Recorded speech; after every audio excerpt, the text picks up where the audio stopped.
I'm very interested when you talk about we and they. We're roughly the same age. I was 12 when Madiba was released from prison, and I was 14 when the election happened. I'm a medical doctor. I work sometimes 160-hour weeks. I work sometimes 18 hours a day, and I own property because of that reason. And it sounds to me that you're suggesting that I should do all that work and come to this point in my life and now just hand away my property. And that concerns me. You know, you are an exceptional case. If you were to stand up and say, I went to school and I'm a medical doctor and the property I have is because I went to school and I bought it. But most of your people didn't buy any property, they inherited it. So it's an exceptional case. No, you can disagree, but the reality is that you are in possession of a land that was stolen from us. And we want it back without any apology. We want that land back, and we are going to work together. I can tell you now, whether you are in denial or not, the demand for the land is growing and people are becoming impatient. And we don't want Zimbabwe here. We don't want Zimbabwe in this country. It has to be done legally, procedurally, in a manner that is not going to put the country and the economy in a disaster. We have to talk about it. We have to say, how do we, in a proper manner, make sure that everyone benefit from this land? So, you know, Mr. Santa will know, and those who were involved in the negotiations and pre-negotiations, that when it was inevitable for democracy to be ushered in, most of the corrupt state officials began to transfer land into the names of individuals. When we're building a road in Northwest, expanding a road in Northwest from Rustenburg to Mafikeng, the state had to now get into some farms so that, because they didn't have land reserves, so they had to go and take some portions of land as they go along. And then made a call. All those who were affected by our expropriation of land, please come forward so that we can compensate you. Very few people turned up. And the suspicion is that they do not have title deeds. People just declared, this is my land, just before 1994. So don't individualize a big problem. It's like when I say there is racism in this country and you come to me, but I'm not a racist. I'm not talking about you. If you are not racist, why are you worried? But generally there is a problem of racism. It's not about an individual. It's a group problem. It is an institutionalized problem. We have to deal with it. And if we don't talk about it, we will not recognize it as a problem. And because we have not recognized it as a problem, now we will not be in a position to solve that problem. You can't solve the problems which you have not identified. So let us not be sensitive. I mean, you are a graduate, you are a doctor, you own a piece of property. I've got a black doctor here with me, very young also, a graduate, and he owns property. We're not taking your property only. We're talking also his property, the flat he owns, a flat size. His flat is almost the size of your bathroom for sure. But even that, we're taking from him. So it's not about a black or white. All of us, we need to surrender our land to the state and give that state an opportunity to allocate it for proper use. You can shake your hand, I'm proposing a peaceful solution. You're refusing it, you will surrender it to the revolution. Thank you very much, Mr. Malema. Mr. Malema has had his 5 minutes. Mr. Santa, would you counter that, please? Okay, I just want to say, okay, I just want to say that in the end, as Mr. Malema has said, there is a balance between the private and the public sectors, and I totally understand the emotion about the land, and I do think it's got to be negotiated because it's not a simple issue. It's because it is a highly emotional issue, but we can differ on that one. What I want to say is this, is that in terms of communist and mixed economy, I can say that I think the biggest economic success of modern ages has been China. And yes, it's been run by the Chinese Communist Party. I actually was asked by that party to go to the Central Party School. That's the inner sanctum of the party. It's their leadership academy outside Beijing in April 2006 to have a discussion with them about how to look at the future. And what really came across to me at this school was the fact that Mao Zedong was really no longer the hero of the party. It was Deng Xiaoping. And the reason that it was Deng Xiaoping is because he said, I don't care if a cat is black or white as long as it catches mice. and that is the point. In the end, we've got to come to a practical solution because you need that entrepreneurial drive because much of the success of the Chinese economy has been around small private entrepreneurs as much as it has been around a well-run state. Russia, unfortunately, is the exact opposite. It has never really grown that private sector side, and so the Russian economy, yes, it has American and European sanctions because of the annexation of Crimea, but there is no way that Russia has been as successful as China. The other one, which Mr. Malema quoted in his speech at the Oxford Union, was around Cuba. And the fact is that Cuba, now that sanctions have been lifted with America, is beginning to really motor.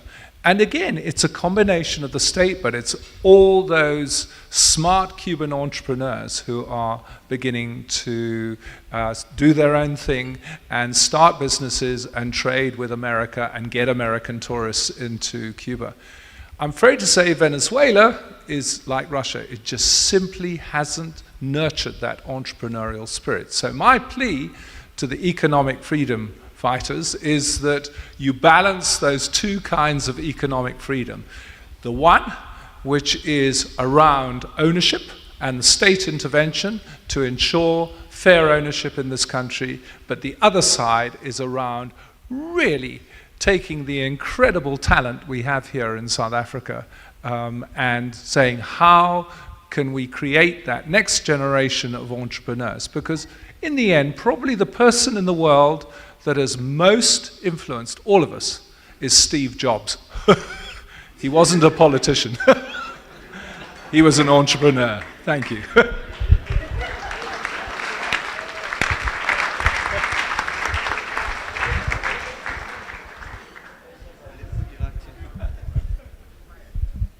Well, the Cubans achieved what they have achieved without American intervention. The levels of literacy in Cuba happened under the American economic embargo and under the communist-led country. Cuba is highly educated. Actually, it is even producing doctors for capitalist countries like yourselves. You can't produce for doctors for yourselves. The Cubans are helping you. The levels of actually the life expectancy is longer than ours. The Cubans' health system is the best. Their education system is the best. So Cuba is one of the countries that did well under Fidel, because those are the indicators you use to judge success. Not this thing we have here in South Africa, that success means very few families must be rich. The Oppenheimers, the Ruperts, and them. And then, as long as we have such families rich, and the rest of the country is swimming in a pool of poverty, and then you call that success, it can't be success. Success means the general population must be doing well in terms of quality of education, the quality of health, life expectancy. Here in South Africa, people die at an early age, especially black people, from diseases that we can cure. But because the health system is dysfunctional and medicine is expensive, we don't live for far too long. So it's extremely unacceptable that we have a situation we have. So I don't know. I think under this development between the Cubans and the Americans, Cuba will even perform much, much more better. The Chinese you are talking about, no, because they were under sanctions. Now, if the sanctions leave, and other people are free to do business with them without being intimidated by America, then we are guaranteed that people who have done well under difficult conditions, they will do well when conditions are better. You were trading with China, the whole world, they were trading with China, even when China was under the communist leadership. China is experiencing problems now, but I'm happy that Mr. Santa points to China as one of the countries which were successful under a communist leadership. So we know all those shortcomings and criticism of Mao Zedong, but those are personality cult types of politics. What is principle for me is that the Communist Party of China made China to be what it is today. And you cannot ignore China in the global economy. So I'm saying here at home, we're not proposing that there must be a complete shutdown of private capital. We want that mixed economy with the state being a leader in the economy. In Botswana here, DBS, Mr. Santa will know better than me, gave the government of Botswana 51% in the diamond mines. 51%. When they come into South Africa, next door, they are refusing. We don't just want 51%, we want ownership and control, because we can't trust capital. They will say they produce so many diamonds only to find that they're misleading us. They've produced more. So they are happy with Botswana because Botswana is just happy with ownership and not control. We cannot be happy just with ownership. We want control. My sister is speaking about black people who are involved in some of these companies. I always see black people who call themselves executives, who calls themselves owners of this and that, and in reality it's not true. I don't know of a single person, a single black person who owns anything with control and influence, not even Patrice. Patrice will never help you with anything. He's so hopeless. He can't help you because he's not in control. They claim to be in control. They are not in control. They've surrendered their blackness and they are being remote controlled by white monopoly capital. So we want a genuine black ownership and you must be in control. That's what we are fighting for. We must not be shown some cosmetic black success. People who have agreed to be captains. I don't know of a single, maybe I'm still to see that person.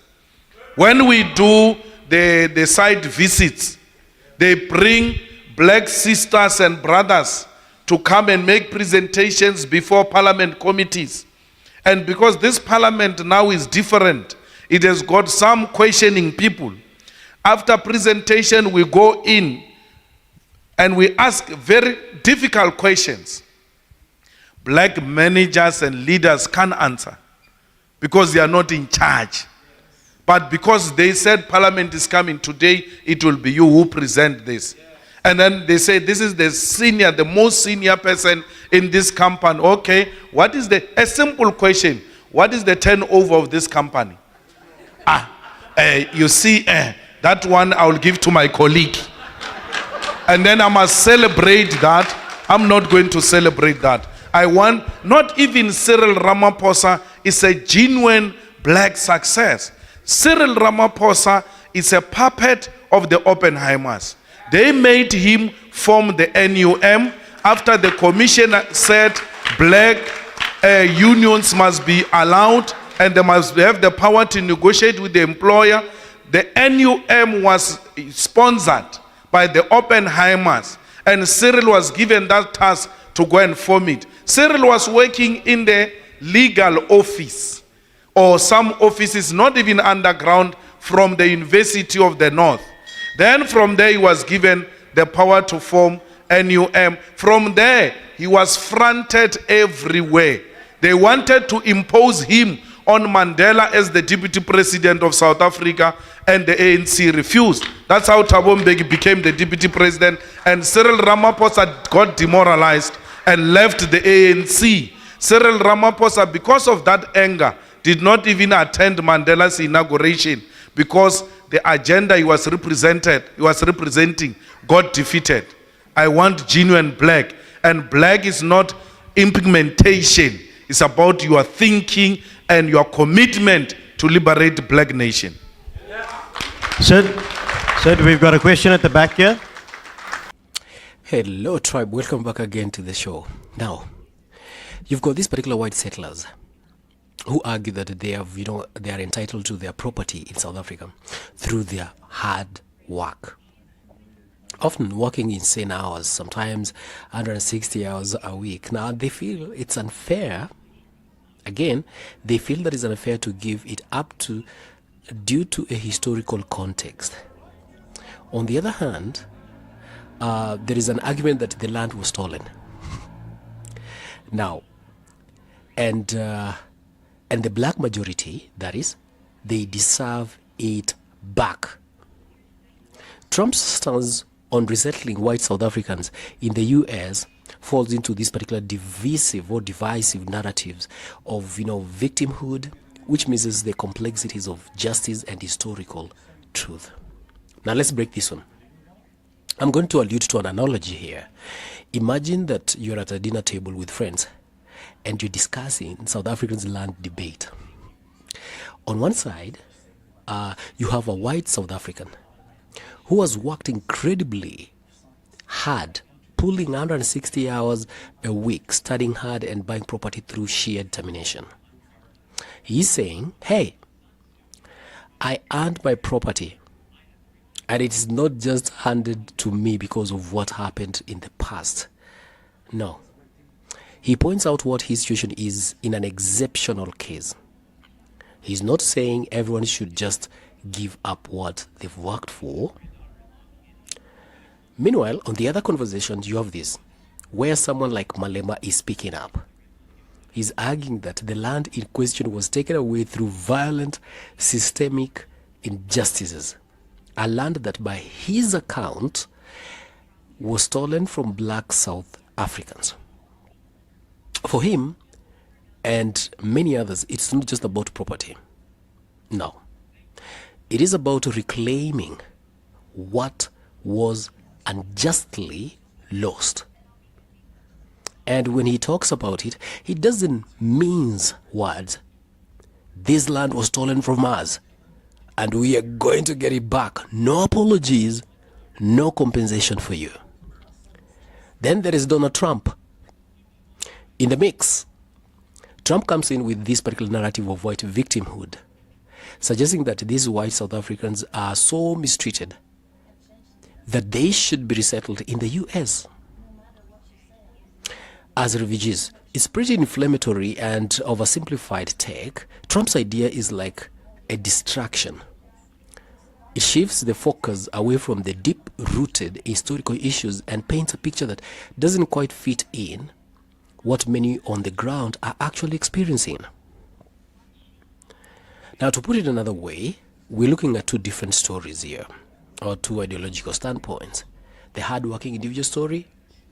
Here, the emphasis is on the personal efforts, education, and the fact that some white South Africans build their resources or their success through their own sweat and blood. They feel that their property isn't just an inherited privilege, it's a reward for their own hard work. And the collective history is this side argues that the most of the land was never earned, but taken by force. It's a call for justice, saying that we want our land back. What was stolen from our ancestors, and we are tired of these excuses.